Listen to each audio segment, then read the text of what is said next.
Сәлем достар, сіздермен бірге BBZ арнасы мектеп ішілік чемпиондар лигасының ең соңғы ойына финалдық ойын Милан және Атлетико Мадрид арасындағы матчты қарсы алыңыздар.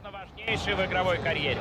Только так и никак иначе, когда речь идет о финале. Сегодня главный и последний матч этого сезона Лиги чемпионов УЕФА. Сегодня Милан встречается с мадридским Атлетико. В таких случаях говорят, напряжение такое плотное, что его можно резать ножом. Этого матча ждали давно, и от его исхода зависит очень много.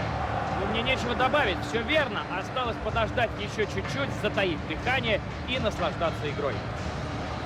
Златан Ибрагимович, или просто Златан, становился звездой в любой команде, сколько он уже их сменил и везде был в центре внимания. И везде был чемпион. У него просто сумасшедшие данные, рост, координация, техника, сумасшедший удар. Все при нем.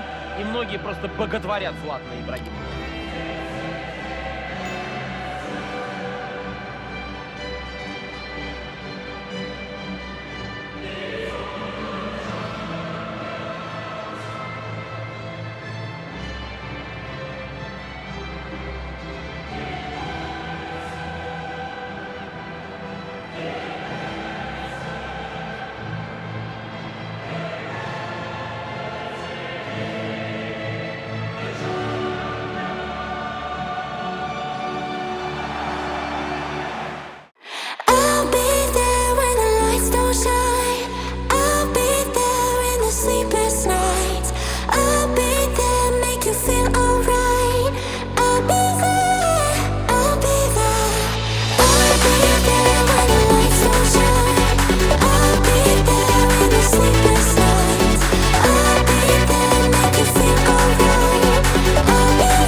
Secret star in your heart.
Пришло время наконец-то получить кубок. Игроки команды по одному заходят на подиум. Торжественный момент, момент для фотокамер и истории. Поднятый кубок Лиги Чемпионов. Тут есть чем гордиться. Разумеется, но гордость и история — это все в будущем. А пока что они рады, что победили, рады быть здесь, на этом стадионе, рады поднять кубок над головой. Молодцы, ребята! Ну что, сейчас будет сделана командная фотография с трофеем. Да, по традиции нужно запечатлеть этот исторический момент. Жаль, нас с тобой, Георгий,